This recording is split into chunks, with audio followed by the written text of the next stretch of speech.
Hey everybody, this is Papa with Mattress Makers. And I'm Gabe. In this episode of Anatomy of a Mattress, we are gonna dissect one of the most comfortable mattresses that I've ever slept on. So let's go. There's one company that we have done videos on the most, is probably BeautyRest, you know? Yeah. And you know, when we do these videos, we're not really doing reviews videos. We're not really saying like the how they feel. We're not one of these review sites. We just open it up, we dissect them, show you what's going on, and see where they failed sometimes. But out of all the mattresses that we have opened up, I would say the one that we've probably dumped on the most is BeautyRest, right? Would you say? BeautyRest by far. I mean, we don't dump on mattresses just to dump on mattresses. That's really not what we do, you know? But when there's crap, you gotta call out crap, you know? But when there's good stuff, you gotta call out good stuff, you know? Like we just did one recently, a few months ago, when we were at our Airbnb in Florida. We opened up our Airbnb mattress there, and it was the worst mattress I've ever slept on. The suckiest mattress I've ever slept on. And it was so uncomfortable, so we just opened it up. And you know, we've done BeautyRest black ones, you know, and that's haven't been the greatest, you know? But I saw this one. So a little bit of quick background story. 20 years ago, I wanted to learn retail and how the retail mattress world worked. So I got a job at the largest mattress retailer on the West Coast, Sleep Train. You know, they were before Mattress Firm was out here, and Sleep Train, they were the biggest, they were the best at the time. At that time too, I just got married. The mattress that we first bought when I worked at Sleep Train was this mattress. Even my wife and I still talk about it. That was still such a comfortable mattress back then. And that was back then, it was probably the best selling mattress at Sleep Train. It was the easy sell. It sold a lot. It was a lot of customer satisfaction. Didn't get returned. It was just a good, well-built bed. And I was wondering, like, man, what was in that bed? If I've ever saw, I would love to open up that bed. Well, 5 days ago, I was walking in our back and I saw it. Customer's old BeautyRest black World Class Carmel Visco Pillowtop. So this mattress is 20 years old. 2006, says it on the law label. And I'm looking at it, it's still in decent condition. Here, I'm gonna have a close-up look. You wanna get closer? This is still in good shape. Still you decent. see the slight impression, like, you know, probably not on the camera much, but it's in good shape. Yeah, 20 years, that's great. 20 years, you know? It was still, you know, you could tell they had a good mattress protector on there. But I'm opening this video up just so you can see, I'm going with more curiosity, what was in this bed and how it was built, what they used in it, you know? Now, I would say BeautyRest has probably changed over the years, you know? I mean, they have changed a lot. I have seen how they have, again, not trying to throw shit on them, but more devolved in a way. They're no longer independent. Now they merge with Serta and Simmons. Those are two of the big behemoths in the mattress industry. They've merged. That has, I believe, contributed to some of their decline in the quality. They're a publicly traded company. There is a lot of change now than they were 20 years ago, but back then, they built a well-built bed. So let's open this up and see what's going on inside this mattress. So let's see, all right, so. All right, you start on that end, we'll go from the top, right, pillow top? We'll go from the top down right here. We'll take this whole bad boy off. Man, I feel bad opening up this mattress. There's really three main parts to a mattress. The panel is one significant part of the mattress. This is where your closest up gonna be touching. This is against your skin, right, Gabe? What is it? What does the panel mostly do? Yeah, I'm just gonna provide the comfort, right? Provide some pressure relief. It's gonna change up the feel. You have the smooth top, you can have a quilted. This one's a quilted panel. Yeah.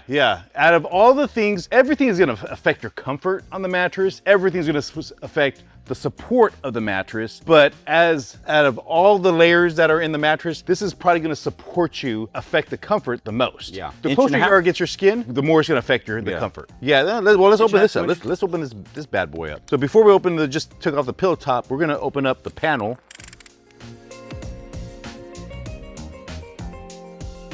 Going from the very top, this is a very super stretchy, stretch knit cover. You know, most likely it's a polyester cover, you can just tell. It's a stretchy cover. Here's a good thing with covers and we call it ticking, is there's different types. You could get a very tight damask ticking. You could get a jacquard type of ticking. You could get a more of just a regular knit, but this is a stretch knit. So the stretch knit, it flows with your body a little bit better. This was like a visco. Back in the day before hybrids were a thing, we were saying this was a hybrid, you know? Yeah, I wouldn't consider this a hybrid, but because there was memory foam, so because memory foam was pretty new in 2006, it wasn't as common back then as it is today. So it was the Carmel Visco pillow top. And because it had memory foam in it, and it was just really mostly Tempur-Pedic, a few cheap memory foam brands, but then this is when it started to really be more common used in mattresses. And that's why we call it a hybrid, but it really wasn't a hybrid. So let's measure the panel real quick. So yeah, let's measure the panel. All right, so we got... This is, what is this, Gabe? Man, what is this, 2 inches?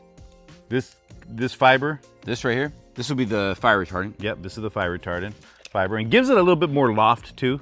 So you about 2 inches. The panel is 2 inches of foam. Okay, that's a good amount. This is a very like a super soft foam, and this is the convoluted foam. We've done videos on convoluted foam, and frankly, I'm not a fan of convoluted foam. When you say convoluted foam, that's that A-crate foam that's in there, you know, and there's a good storyline with convoluted foam for airflow and for pressure relief, but reality is it's a clever way to make the mattress cheaper or get more loft out of it. Get more loft. Because you could say there's 2 inches of, or an inch of this convoluted foam, you could say that. But what they do is, with the fancy cutter, they cut it. They'll take one piece of foam and then they'll put it through this machine and it cuts it, you know? And you get 2 pieces, 2 1-inch pieces out of 1 layer. It's just a really fancy way to do it. But over time it does compress, you know, it weakens it. Now, this one is actually though held up pretty good, but that's really convoluted foam. It's a clever way to save money for the manufacturer. That's really what it is. But this one seemed to have held up. So you got super soft foam and you got the convoluted. They feel about the same firmness too,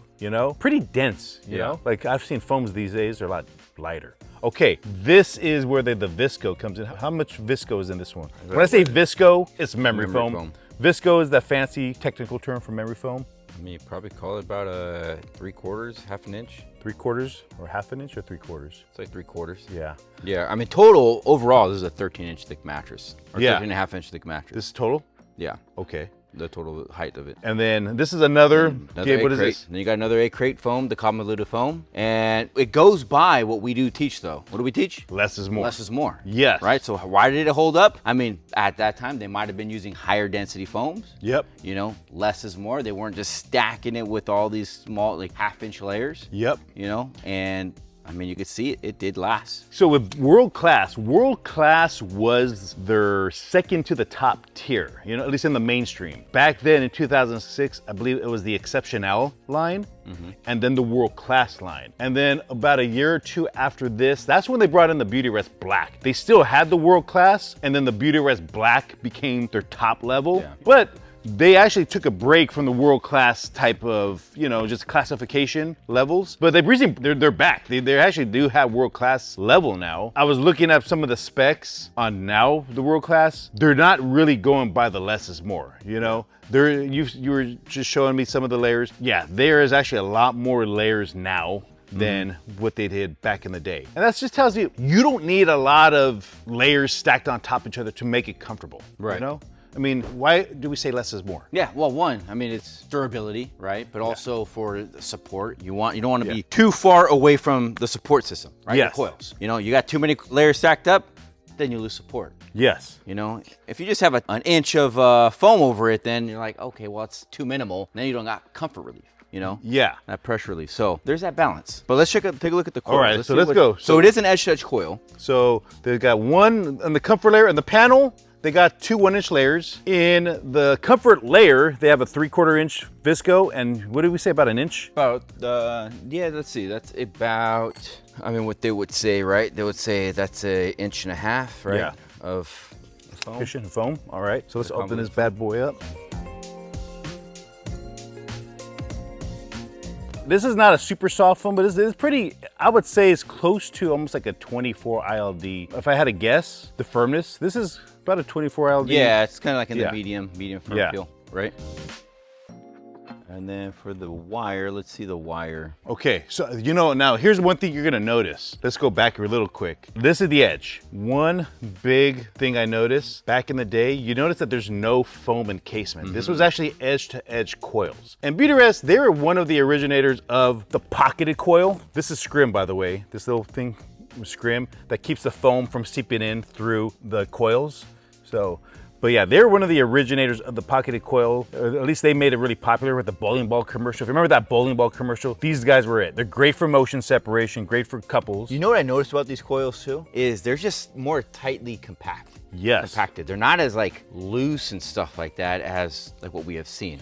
And you know why? You know what though? Because there's a border wire around it. You see here's something where back in the day was a lot more common in these. You don't see it as much anymore. So you see this wire right here? This is called a border wire. So this right here, they attach it with a hog ring. What does a border wire do, Gabe? That just keeps everything in place. Yeah. Yeah, it keeps the structure of it. This keeps it all in place. This keeps the structure. Now, you see, these are in rows, you know? It's not bad. It's great for motion separation in rows, but when you don't have something solid like a border wire, and we've learned the hard way on this, we've done a video on this, these things can separate, they can expand, and they can start breaking off, and they can lean, you know? Our solution to that was doing the Texas quad coil, the 4-pack coil, and keeping everything more tight. So because we don't use a border wire, and the reason why you don't see companies use border wires these days, do you know why, Gabe? Of course. Do you know why? Yeah, it's all because of the, well, people are using adjustable bases, right? They're using adjustable bases. They're using foam encase, you know, instead of the wire. Yeah, absolutely. Yeah. The thing about it, it's great for structure,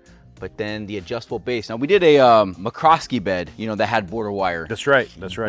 But they cut it in a way so it can move with an adjustable base, so it can flex. So yeah, that's why you don't see border wires. Now, this was not an adjustable compatible base. It would not work well. I'm curious on the edges too, because I believe on the edges, they were firmer coils around the edge too. I want to see the gauge on the edges. All right, well, let's take a look. The white elephant gift that Gabe got several years ago was this. This is probably the best white elephant gift that he's ever received. Best one. He goes, for years, for like a good year, he was walking around with this Good thing is, it fits right in my back pocket. All right, so right here, so we got here, let's look at the edge. Right, so it's gonna be like a 12. Yeah, it's about a 12 gauge, 13 gauge. 14 is gonna be 2. Yeah, I remember this. This was a 13 gauge. Yep. 13 gauge coil. This is probably gonna be about what, 14 or 15?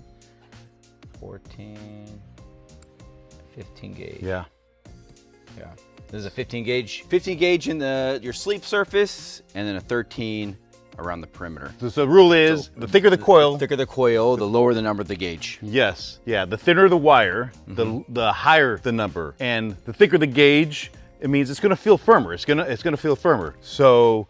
Yeah, that is the beauty. Pretty simple. It's a pretty simple mattress. My curiosity is now itched. I have figured out what was inside this mattress. And then it goes back to the principles, goes less is more, you know? You don't need a lot of complexity in the mattress. And also, what I do notice too, this is probably one of the most important factors too, when it comes to like mattress durability, is foam density too.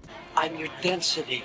I can get the same mattress that looks like this on the inside with convoluted foam, an inch of this, but where it changes is the density. Again, the same exact build out, the same exact look, even the same exact springs, but if you change the foam density, that mattress is gonna fail so much faster. It's gonna decline. And that's like one of the most #1 things when it comes to durability, but also one of the things that over the years, like I said, how Tempur-Pedic and Sealy are now one company. A lot of these huge mattress companies have consolidated and now they're publicly traded companies. But what you see is now you're trying to shave money here. You know, if you save $20 per mattress by going a little bit cheaper foam, that's millions of dollars to the bottom line. And we have seen that because now the durability is not as they used to, and they start cheapening the foam. Instead of using a 1.8 pound density foam, maybe I should use a 1.5 density. You know what? It feels the same, but it's gonna be about 20 bucks less per mattress, you know? Or now that I've even seen going down like a 1.2 pound density or 1 pound density,